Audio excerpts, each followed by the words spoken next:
ब्रेकनंतर आताची सगळ्यात मोठी बातमी आपल्याकडे येतेय।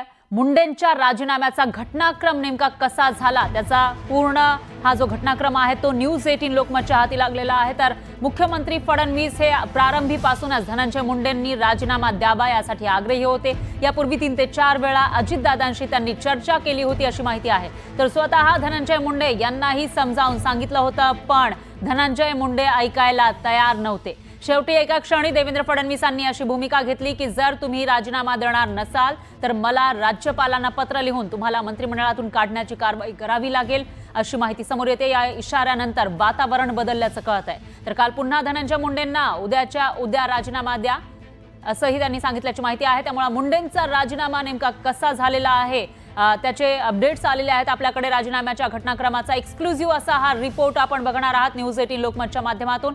तर मुंडेंनी राजीनामा अखेर दिलाय, मात्र त्याचा घटनाक्रम नेमका काय होता, कशा पद्धतीने आतापर्यंत त्यांनी राजीनामा दिला नव्हता, पण आज जो राजीनामा दिला आहे तो नेमका कसा दिला ते आपण या ठिकाणी बघू शकतो। राजीनामा द्या नाहीतर हकालपट्टी करू अशी तंबी मुख्यमंत्री फडणवीसांनी दिली होती आणि त्याच्यानंतर कुठेतरी मुंडे नमल्याचं दिसतं आणि त्यांनी राजीनामा दिल्याची या ठिकाणी माहिती समोर येते। दरम्यान या विषयी अधिक माहितीसाठी आपले प्रतिनिधी तुषार रूपनवर हे आपल्या सोबत जोडले गेले आहेत। तुषार, काय सांगाल? धनंजय मुंडे यांच्या राजीनाम्याची मागणी मागील 2-2.5 महिन्यांपासून होत होती, पण अखेर त्यांनी राजीनामा दिला आणि आता जो एक्सक्लुझिव्ह रिपोर्ट आपल्या हाती आलेला आहे त्यानुसार तो घटनाक्रम काय आहे नेमका?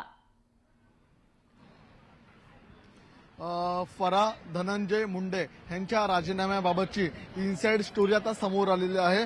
मंत्री धनंजय मुंडे यांच्यावरती प्रामुख्याने भाजपाचे आमदार सुरेश धस असतील, प्रकाश सोळंकी असतील किंवा सामाजिक कार्यकर्ते अंजली दमाने असतील, ते आपल्याला मस्ताजोग प्रकरणासंदर्भामध्ये आपल्याला वारंवार आपल्याला मंत्री धनंजय मुंडे यांच्यावरती आरोप करताना पाहायला मिळत होते। कारण की मंत्री धनंजय मुंडे यांचा हस्तक यांचा सर्व ऑपरेशन हँडल करणारा हा वाल्मिक कराड होता आणि वाल्मिक कराड हा तुरुंगातच गेला होता।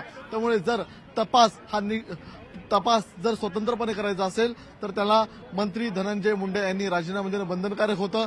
जर मंत्री म्हणून धनंजय मुंडे राहिले असते तर या ठिकाणी या तपासामध्ये दबाव आला असता असं सर्व विरोधी पक्षाचं देखील म्हणणं होतं।